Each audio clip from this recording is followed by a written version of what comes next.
Thank you for joining me on Wilderness with Monty.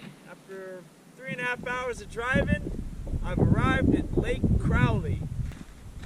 And you're probably thinking, that doesn't look like a lake.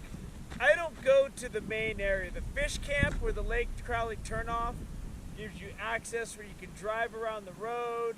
You can drive up on dirt roads and get to the area where I'm going to hike into. I usually go down here. I turn on Owens Gorge Road, which is across from Tom's place, and I drive back down towards the lake, and it takes me to this spot right here.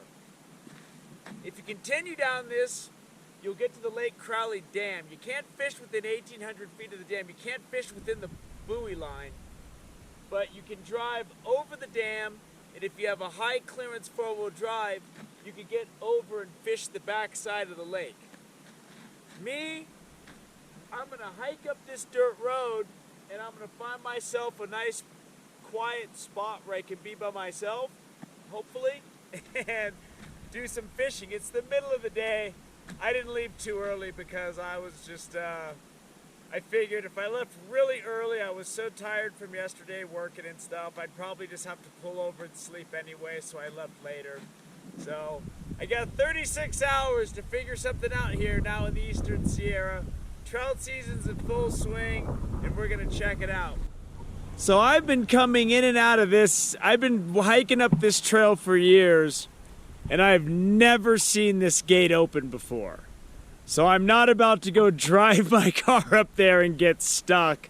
I'm gonna do what I know, which is to just hike in and carry my stuff in. So it's gonna be good. I'm just gonna get my gear, get my pack, hike in. I know of a spot that's way back there that I figure I can get some good solitude, try to get some good fish, and we'll see what we can do. Seeing this gate open just makes you want to drive right up here, but I know that this gate's always locked. So if I try to drive up here, I would be absolutely locked in here, and it would be a bad scene. Seeing that open gate's like seeing a big hunk of cheese on a mousetrap. It looks real inviting, but you know it's too suspicious, and you're gonna get caught. So that's the Mammoth Lakes area up there. You can see there's still a lot of snow in the high country. I had to just go back to the store and get myself ice to keep a couple of fish, hopefully, because there's no snow here. This is around 7,000 feet, I believe, but it's really in the rain shadow of the mountains. So you have this high desert arid situation. So if you go across the dam, you can drive on that side of the lake. But the last time I've been here, you really needed a high clearance vehicle to make it all the way on that road. I had to stop and hike. But I like to come over here because not a lot of people are willing to hike down this trail. If you go in at the main entrance fish camp, they charge a fee, but you can drive around to the other side of this canyon we're gonna go to, and you can also drive right up to the lake shore and fish. I've caught a lot of fish in the main lake, but I've caught some of the biggest fish in this canyon where we're gonna go hike down to. Sometimes I might only get one or two, but the quality's always been good. And I've gotten some real big rainbows and browns back in here. So we'll see what we can do. Here's the lake. If you go that way towards the dam, you gotta stay outside of the buoy line, but it's really steep and you gotta climb around on rocks. I'm looking for a beach area to go chill on, and I know that there's several right around here. The long way to go is over this hump, and there's some good spots that have a couple of aspen trees for shade. But I'm feeling a little old and tired now, so I think I'm just gonna go right over this point right here and see what's going on there. So this is where I'm gonna post up. The water's a lot higher than I'm used to. I've caught a lot of fish in this spot over the years. I used to come to Lake Crowely a lot in the 90s. when I would drive up from San Diego, actually. And this is a really popular lake. It's got brown trout, and it's got a couple strains of rainbows. It's got the kamloops, the hard-fighting kamloops trout. But I really like this area because it's deep, it's got some wind shelter, and I've caught a lot of big fish back here. And I have a little bit of shade to work with right there because there's not a lot of shade out here. And I brought my fly rod so that if I get a couple fish in the cooler, I'll probably reel in one of my other rods because I have a second rod stamp and do a little fly casting off of this rock right here and see if I can't pick something up. So we'll see how the day goes. I'm just glad to be here. It's like 1 o'clock in the afternoon, and I'm just gonna see if I can't pick up some fish. If I can't get any today, I got 36 hours before I gotta go home. So I got my lines in the water. I got an inflated crawler and I'm fishing it a little bit closer. And it's really deep out there, so I might even bring it in more for the next cast. I counted down 20 with my night crawler when my line hit the water, and I counted down on my power bait line, I counted down about 30. So it's deep out there. I've caught fish right beyond where you can see here. Sometimes they're cruising at that depth. So we'll see if we can get some afternoon action. The opener was last Saturday, which was about 5 days ago.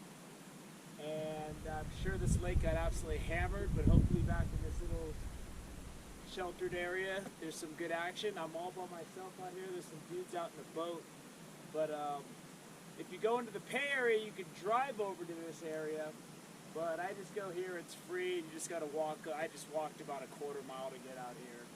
Lugged out my cooler and all my stuff, so we'll see if we can get something done. I'd like to get this, I'd like to get a couple fish this afternoon and close up Lake Crowely and maybe go explore something else, but we'll see what happens.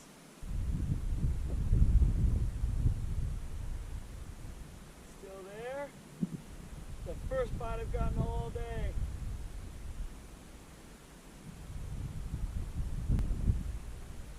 Oh no! No! I got nothing. Fly fished a bit. I left all my lures in the car, so I'm gonna bring those tomorrow morning. I'm gonna sleep in my car. I'm gonna come out here at the crack of dawn, and then hopefully I can get something, and then I can check out a secondary location. My goal was to come up here and fish at least 2 spots.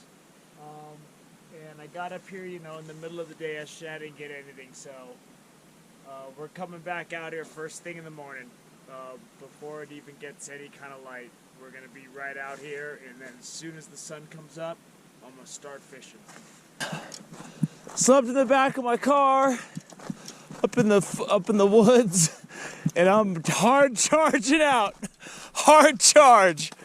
I mean, I didn't get started till about 1 yesterday, but I'm still shocked I only got 1 bite. So that didn't sit well with me.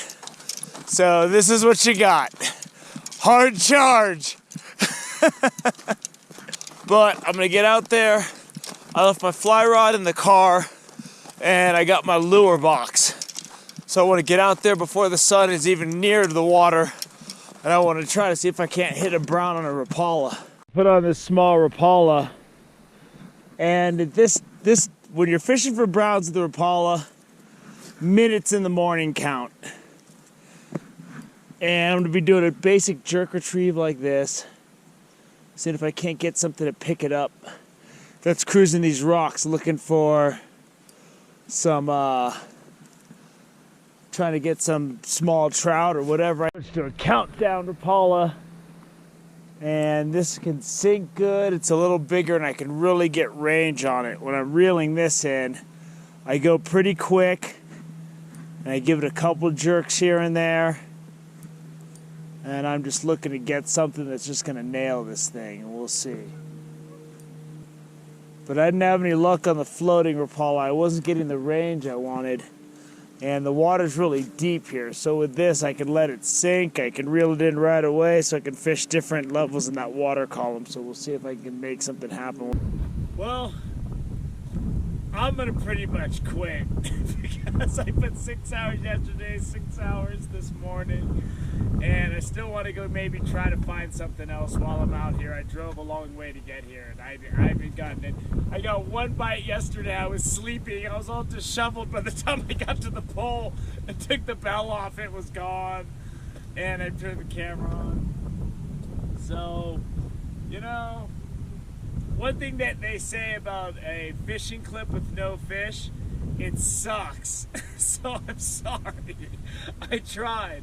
So I'm going to go try to find something else to entertain myself with and entertain you with, because this is just not happening. I mean, I used to come here in the 90s 5 or 6 times a year. We'd drive up from San Diego, we'd hit here, and then we'd go up to Bishop and fish those lakes. We'd do a lot, you know, kind of how I do it now. I drive up, I get out of my car, I fish, I sleep in my car. Me and my buddies used to do it for like 3 days, and we would hit like 4 spots while we're up here. So, you know, what you're seeing is nothing new. So, I mean, I was going to sit here all day, but I mean, I just don't want to burn this whole driving trip on this and not get anything. I mean, I threw a Rapala this morning. I threw I fly casted for 3 hours yesterday. I fished power bait, I fished inflated crawlers. I'm just not getting anything. So, I don't know. I think I need to go find something else because this just isn't having it. You know, maybe the main lake is doing good. Maybe they're doing stuff in the fish camp. I have no idea. I just walked down to this isolated area. You know, I don't like to fish around a lot of people. So I'm willing to hike far not to be around a lot of people. I mean, I'm well on my way to becoming that old weird dude that lives on the fringe of society who's rumored to live on raccoon meat. You know, I mean, I just like coming over here because there's not a lot of people. And I usually catch some big fish back here, but I didn't catch anything this trip. So thank you for joining me on Wilderness with Amani. Hope we catch some fish next time.